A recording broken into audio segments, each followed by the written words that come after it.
Scorpio वालों के लिए जून का महीना करंट फीलिंग के हवाले से कैसा रहेगा मालूम करते हैं और जल्दी से देखते हैं। हमारा फर्स्ट कार्ड दी सन, सेकंड कार्ड है हमारे पास 7 ऑफ वाइंड्स और 10 ऑफ पेंटिगन का कार्ड मौजूद है। फर्स्ट कार्ड बता रहा है एनर्जी हमारे पास बहुत बेहतर रहेगी, पॉजिटिव एनर्जी हम तक बढ़ रही है।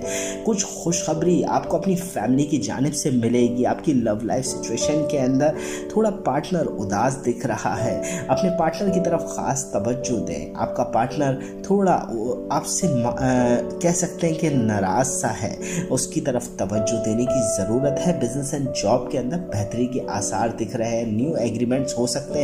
अपने काम की तरफ भी तवज्जो रखें। करंट फीलिंग आपकी बहुत ज़्यादा पॉजिटिव रहेगी। दी सन का कार्ड बता रहा है फुल एनर्जी वाला मंथ रहेगा, काफ़ी तेज़ी के साथ चीज़ें होते हुए आपको नज़र आएगी।